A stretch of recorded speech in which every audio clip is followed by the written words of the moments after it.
Welcome, folks. Our guest today is Palace, and Palace is a brand articulation specialist. So, we were talking about how we could refine a really nice topic that we could talk about in just the short 30-minute time span. And I know that LinkedIn is a big question mark for so many of us. And one of Palace's many offerings is helping people make a brand articulation statement. So that's what we're going to work on today. And I will let you take it away. Thank you so much, Anne, and thank you to everyone for joining us. I lived in Michigan, and I'm going through Oregon at the end of June, so I may indeed go through Portland. So I'll wave as I go by. I lived in Yeah. Eugene as a child, and obviously I'm from the States. I know that we have people from the States and hopefully from New Zealand as well. And one of the difficult things with talking about LinkedIn is that people are at different points on this journey. There are some people out there who have signed up for a LinkedIn account and thought, okay, great, that's done and dusted, leaving it there, don't need to worry about it, and just sort of monitor their email for connection requests and that sort of thing. I'm wondering if anybody in here does that. And if you know how to put your hand up, I'd be curious to see if it's just, okay, I've done it, I've signed up, that's all I need to do, now I'm walking away. If that's you, don't worry, because I was that way too, until somebody had actually sort of hunted me down and said, why are you not engaging? Don't you realize that the opportunity that's there, that what this can bring to you, how it can connect you to people? So just rewinding a little bit, this was a time when I lived in the States and I was a US news anchor. I was a presenter in Sacramento, California. And my days were pretty packed as they were. So I didn't really need to add more engagement in there. However, when social media came on the scene and when LinkedIn came on the scene, there was an opportunity to start connecting to viewers in ways that I never would be able to if I just sat in the studio. So I went out and would meet people on the streets and I would talk to them about their issues. But most of the time, it was sitting in front of the computer in the studio, then getting in front of the camera and presenting. So when I started to interact on social media, Facebook and LinkedIn mainly, and a little bit on Twitter, I started actually connecting with people in real life, well, virtually, but we created relationships in real life through LinkedIn. And I think that this is one of the most underutilized aspects of this platform. So I don't know. And this is a social media platform, but I don't know from the US if you've seen it really much stay in the professional sphere or if it's been staying more, or if it's been trending more toward the social sphere. Have you seen a change in what people are posting on LinkedIn? I have. And I think the pandemic has just blended our lives so much. We no longer have that delineation between personal and professional lives.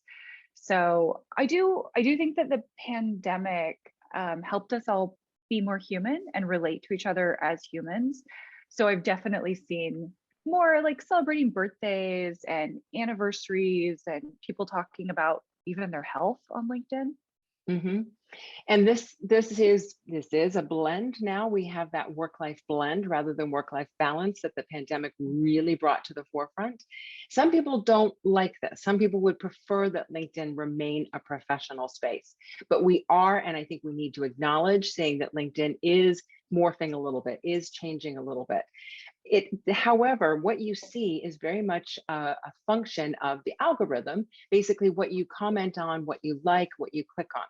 So as you interact with LinkedIn, if you want this to remain a professional space, and it's a space where not only can you position yourself, and a lot of people think LinkedIn is just about finding jobs, but you can also make connections with people and follow your industry news and collaborate. And this might have also happened during the pandemic, where and this happened for me. I went on LinkedIn and connected with people I've interviewed decades ago and created a sort of messenger group on the LinkedIn messaging app and had us all discussing what was happening in our lives, where we were around the globe, and how we were dealing with the challenges and how we were remaining resilient, but purely from a professional point of view. I mean, we all obviously talked about our emotions, but it was a really wonderful way to connect virtually with people I had met professionally over decades and it actually gave us a reason to reconnect and engage.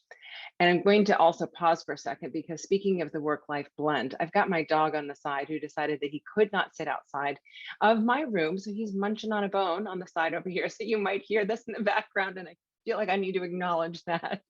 Um, again, I'm sure a few of you out there will understand. I've seen some of the comments on the side here, and one of them said, "My LinkedIn is dreadful." That's you, and that's you. So I'm going to ask you why you say my LinkedIn is dreadful. I am not confident that I'm using it correctly. And I've played with the other platforms more, so I kind of know, like I know what my voice is for Instagram and what my community wants. Anytime I share on LinkedIn, it feels like bragging, and I just haven't figured out what the right things to share even are over there. This is exactly right, and you sort of hit the nail on the head. I talked to a group of people on Saturday in New Zealand, and one of the issues here is tall poppy syndrome, which is please do not make me put myself on a pedestal, shine a spotlight on me because it feels like I'm bragging or boasting. And this is one of the most passionate things, or things I'm most passionate about correcting in a sense. It's not about just look at me, look at me. It's much more about how can I help you? I mean, LinkedIn right now has more than 2 million users in New Zealand, more than 8 million worldwide, and 6 people are hired through LinkedIn every minute. So we do have, evidence that people are positioning themselves and are being found on there. But when you position yourself, it's really about how much value can I offer to whomever is trying to hire me or connect with me? How can I help these people? And this all ties in with the topic of personal brand. So most people think about personal brand as a way to position yourself almost like an elevator pitch. But personal brand is really, and this is what experts in the field say, the 5 words that people use to describe you when you leave the room. It's what other people think of you. So it's about how other people see your value and how other people might see the value in working with you and connecting with you. And if we are strategic about it, and I call it strategic authenticity, then we can sort of take control by suggesting what words might be the best words to describe what we do. So we can say, these are the things that I do best. These are the things that I am passionate about.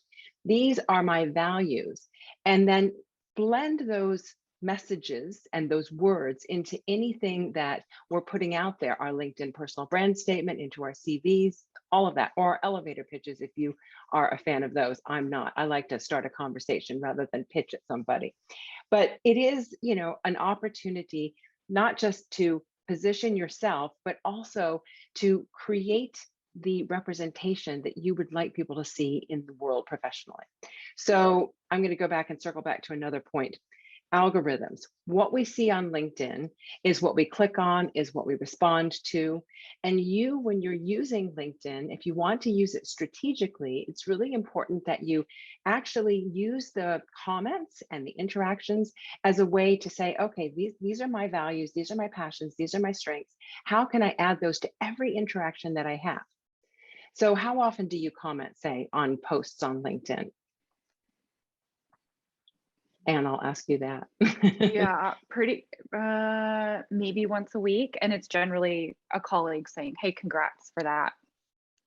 Okay, once a week. And I've got in here in the comments at least twice a year, hardly ever. So that may be, I've substituted Uber pitch for elevator pitch because so many drivers love to tell me what else they're working on. I love that. That is absolutely perfect, Larry. Thank you. So it is about interaction, changing the algorithms. So at least twice a year, probably not enough, Robert. I love your honesty. I appreciate that. But when you do interact, and it is up to you how often you do, once a week is fine. There are a lot of people who say go out there and interact far more often, but really realistically, it doesn't fit into a lot of our schedules. But when you interact, say you put a comment on there, there's an article, there's a comment, instead of just saying great article, thumbs up, say something like great article, and to that I would add something that ties into who you are and what you do and what your expertise is, your passions, values. So for example, someone put something out there. It was a podcast about chocolate and cacao. And I use chocolate as the basis of a model, which I'm going to share for you in just a minute, because I believe everybody needs to think about themselves as sort of a fancy chocolate, a multi-layered bonbon. And in those chocolates, you don't just get little chocolates wrapped in foil stuck in a mold. You actually open a fancy box of chocolates and you say, "Oh, what's in here?" All varieties are in there. White chocolate with pistachio on the outside, dark chocolate with chili flakes. And so the person choosing the chocolate that they want to eat can clearly see what chocolate they're getting. But too often on places like LinkedIn or even on our CVs, we sort of wrap ourselves in gold foil, make ourselves look like what we think will be attractive to others instead of being really clear about who we are. So in those comments, you could say, and this one was about chocolate, I could say, "I love chocolate and I love that this woman is doing something that she's so passionate about and that she is actually incorporating her values into this. This is working with a purpose. This is sustainable work. And this ties into the message that I put out there and the work that I do." So it was a strategic comment, which was authentic. I really was inspired by her passion and by her values, but it was really interesting because it was a podcast all about chocolate in which those subjects were woven, and then I could bring my expertise to the comment. So someone else put here, I comment regularly on industry articles. So when you comment regularly on industry articles, find a little grain or a little nugget, a grain of knowledge, a grain of expertise, or a nugget that you can actually add to that comment when you do that. And I'm perhaps you do, Larry, I don't know. So if you're ready, I'll share with you my bonbon model graphic so that people Yeah. can see what I'm talking about. I'm going to talk about passions and values, which are very overused words. This is going to fill those words with meanings. This is my bonbon model. Oh, and I'm just noticing someone wrote, "One of my dogs is better on Zoom than I am." My dog is clearly making himself known on Zoom today, so I feel you. So this is the bonbon model. I'll try to clear some of this stuff out of the way. And the idea is, at your core are your talents and capabilities. These are the things that you do best, that you've always done best. There were clues about that when you were in primary school. For me, it was anything to do with reading, writing, not necessarily communicating. I was quite shy, but words at my core. These things never change, 24/7 in everything that you do. Then your caramel layer are your passions and values. This is really what drives you. If you're passionate about something, if you really believe in a certain value and that overlaps with the work that you do, that's really important, that you have that overlap, because otherwise it's really hard to stay in a job that you're not passionate about or that does not incorporate in one of your values. But these are the things that you can bring out in your LinkedIn statement, in your LinkedIn profile summary, and actually bring out in the interactions that you do on LinkedIn. The crunch is what we know so well, what we put on our CVs and resumes, skills, education, but even life experience. In this group that I spoke with on Wednesday or Saturday, I don't know why I said Wednesday, he talked about, how he was an expat, just as I am. And people who have moved around the globe and settled into different countries actually do have different skill sets. So resilience and cultural cultural knowledge. Now the dog's drinking water, so we're just getting a whole panoply of sounds on the side here. And the signals you send, this is the candy coating. This is what I talk about when you open up the box of chocolates and you see all those different fancy chocolates. This is what people see. Do they get an idea of who you really are? Or have you wrapped yourself in all the language that you think would be appealing to somebody, and then they have no idea what you have to offer? So this is what I call the bonbon model. And if you have words to describe each of these layers, then you have an idea of what your personal brand should be. One of the best things you can do is ask other people, what words would you use to describe me? What do you think my talents and capabilities are? What do you think my passions and values are? And see if they match who you really are. And then you'll discover that your personal brand is on target or off target. And one of the obstacles that I've pointed out over here are the obstacles that people might have. They might have the wrong version of you or vision of you. They may not be clearly seeing who you are. So how do you incorporate these words into your summary statements?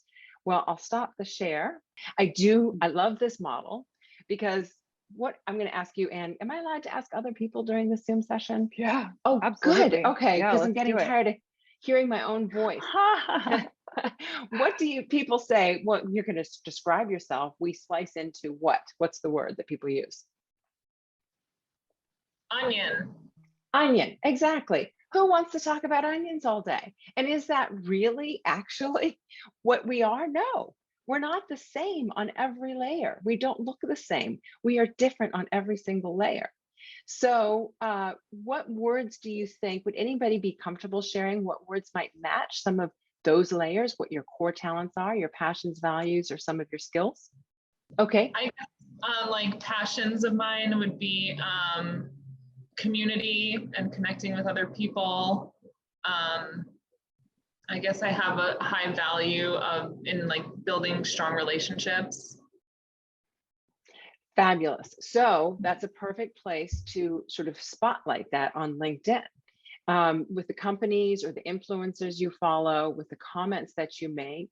And then have you outlined this in your LinkedIn summary in any way?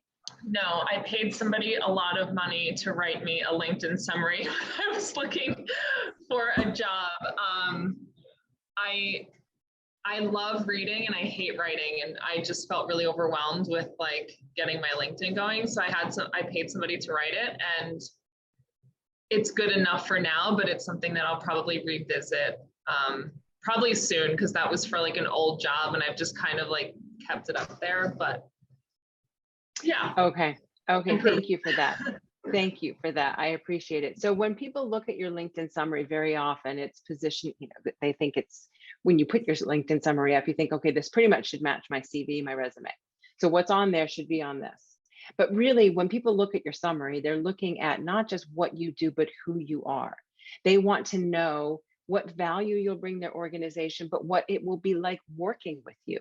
Who is this person? Who's going to be turning up every day? What are their strengths and their skills? Yes, I know that from their CV, but what are they passionate about? What are their values? And what will be the experience of working with them?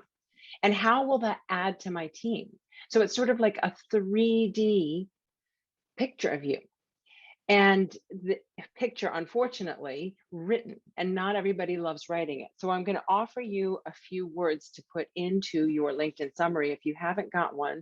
First of all, if it's not in the first person, and I am this and I am that, I made that mistake when my friend hunted me down and said, why are you not out there engaging? I put it out there, well, Palace is, Palace that, like we did back in the early noughts. But it changed. So it became much more personal, and it actually had a feel of not just what you do, but what in my free time, I surf all day because I love being in nature, whatever it is. So again, it was that just a little taste of who you are. So some of the words that I suggest, and I've gotten these off of other LinkedIn profiles, and I've used them myself, are I'm committed to helping. So again, what you put on your LinkedIn profile would be about how you help others, what their pain points are, how you alleviate those pain points. So with these skills, with these passions, with these values, I'm committed to helping. I help people in this way. Clients come to me for help with. For those who struggle with, here's how I help. So you can use this help word in many different ways, couch it in many different phrases to make it clear what your value is to others, and not this is who I am, aren't I great? But this is how I help people. And there's social validation in that because clients come to me for help. Again, something that came up in the workshop was a card that someone gave a person who was leaving a job. And in that card, her colleagues described her as, and I said to her, just put that on your summary. At my last job, my going away card, listed these words as what I brought to the job. Boom, boom, boom. Totally authentic, totally socially valid and validated. So that I thought was a wonderful idea. Don't be afraid to tell a story in your LinkedIn profile. Tell a story. And this is what I've done in my LinkedIn profile. And I'm happy to share that. I'll find the screen and bring that up. And first we're going to see. Anyway, point is, I live in New Zealand. Obviously, I'm from the US. I'm a dual citizen. I'm having to go back to the US and help my older family members who need my husband and myself right now. So my husband had to actually stop or quit his job here and go run my stepfather's company over there. So in my LinkedIn profile, I've written about so many of us struggle to own our value and communicate it comfortably and with confidence. We're not clear about acting in alignment with our passions, values, and strengths. So we lose our sense of self, purpose, and resilience. My mission is to provide people with the tools and techniques to lead lives that pop with passion, purpose, and personality. Boom. That's sort of a summary of what I do. Now I'm telling my story. Right now, I'm doing my best to live that message in spite of life's challenges.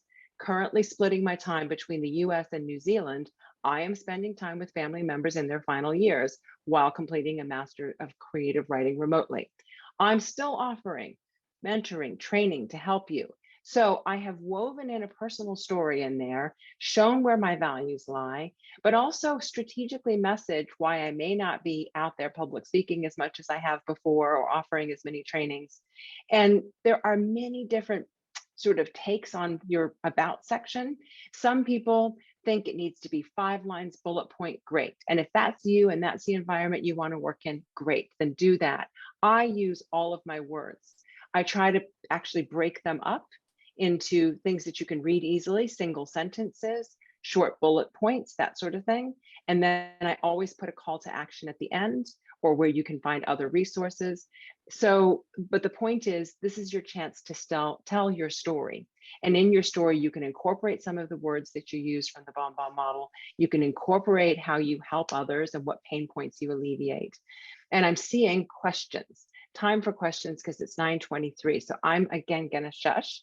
You've learned enough about me, but I would love to hear about, I'm seeing Alice, you said my about is so flat and boring. And that disturbs me because you paid someone to write it.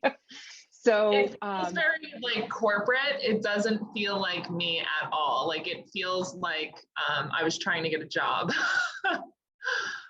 You know, yeah, exactly. I'm definitely gonna redo it. Yeah. So I've jumped all over the map because I'm trying to just do a thumbnail sketch of how you can use it and what you can do here. But do we have questions? And I will pause and allow those because we just have a few minutes left. I'm looking at the comments while we do that. Well, people are thinking of, oh, go ahead, Rick. Yeah. I guess you've answered the question. Your story is pretty awesome, but it would be a real stretch for me to write the number of paragraphs that you've written. Don't have to. The shorter ones are okay. But there's something about each and every one of us, and I've done a TEDx talk about this, about everyone can lead an extraordinary lives. And I was watching a Netflix movie yesterday where it said everyone's extraordinary in some way. And this is something that I learned when I was reporting. And I would go into communities and I'd interview people, and I was stunned at the talent and the knowledge and the passion of individuals that I just picked up off the street. I didn't just pick up, let me rephrase that. I interviewed on the street. So it's a challenge. If you feel that my story isn't that exciting, I guess I would challenge you to say, look at yourself as that fancy chocolate. Look at those layers. I spoke with a teacher once, brand new teacher. She said, I have nothing to show for life experience or job experience. I just got my qualification. Oh, but she just traveled around Europe for a year. I said, okay, what did you do? Did you speak all the languages in every country? Nope. Did you take a limousine from resort to resort in each country? Nope. You mean you had to fight to, figure out how to make yourself understood? Yep. Do you think that would be a good skill in a classroom? Indeed. So that became part of her story. I haven't yet taught in a classroom, but I traveled around Europe and got my message through to a wide variety of audiences. I'm ready to take on any level, of classroom. Yeah. So that's what I would say to you. Sure. Anybody else with questions? Okay, so I'll just come back to those phrases. Don't be afraid to use the word I love, I hate. I love this, I hate that. And that's why I do this. Go for the real heat of your emotions and your passions, because people will feel that. If it's true for you, don't be afraid to say it. Because when you do open that box of fancy chocolates and someone chooses you, they're choosing you because they love who you are. So many people feel, unless I make myself appealing to everybody, then I won't get a job. Well, you may end up in a job, or you may end up connecting with somebody that isn't really to your taste, or you don't really fit in the culture of that particular organization. It's much better to take the chance and be authentically yourself and put that out there and connect with and be chosen by people who really know who you are and want you for who you are. So that's my message. It's not easy, and it can be scary at times, but I really know that this works if you're going to lead a life that's filled with passion, purpose, and personality, and a life that's aligned to who you really are, so that you're in a job that fulfills you for a long time. And didn't the pandemic teach us that? So many people who were sort of just going through the routine came face to face with reality that, nope, this doesn't fit anymore. This isn't really who I am. So with that, I'll thank everyone for participating, and Anne, I'll toss it to you. Yeah, awesome. Man, Palace, this was so cool. I want to use LinkedIn so much better. So I'm going to show what this would look like to add action items from today into our focus board. So as we know, focus is not about little daily tasks. This is about larger projects, big goals. So you can see I've called my board, my demo board is MySpace. And I'm going to go in my business column here. I'm going to hit this little plus sign, and then I'm going to put update my LinkedIn. And then underneath here, I want to put a few bullet points of the things that we talked about today. So this could be kind of a chance for us to do a little bit of a wrap up on our action items. So write a summary statement. I think I have a summary, but it could be better. And then we talked about the about section. And that is the summary statement. That is the summary statement. Are they the same? They are the same, but you might put in your headline, you know, I have my titles, yes, titles, writer, whatever, broadcaster, and then helping people own and express their value in my title. Okay, a headline, is it headline and title the same term? Yes, I believe so. I'll have to look at that. And I like the part where you said in first person. That's so good. Writing the about section, I really liked the detail you had in your about section. And then I want to ask friends how they would describe me. And Alice, we can follow this up on this one too, if you want to work on this together. Yeah, be prepared for the truth to come back, and tell them you want the truth, because it's not going to help you if it isn't the truth. So it can be very helpful, but a little bit painful. Yeah, awesome. Were there any other things that we want to put on this short list of it? Oh, commenting on other people's posts with your own value add. I love that. Mm-hmm. Comment with your value add. Okay, so then I'm going to create my card right here, and you can see that this is popping up in my business section, and it's going to give me a reminder in 7 days. So at that point, let's say that a few days have passed, and I would put my update. Maybe I would put like updated my summary. And then I could hit this arrow, and then that is going to fade. We'll notice it fades into the background, so it's not going to harass us for a bit. And if you don't yet have a focused account, they are still free. It's get.focus.space. You can see right here, and sign up for a focus account and join us on this community. So we're gonna, I'm gonna edit this segment, and it's gonna be on our YouTube channel. So if you want to point people towards this or check in with us later, and please join us all on LinkedIn. Let's all get connected. Can we all connect with you on LinkedIn, Palace? Absolutely.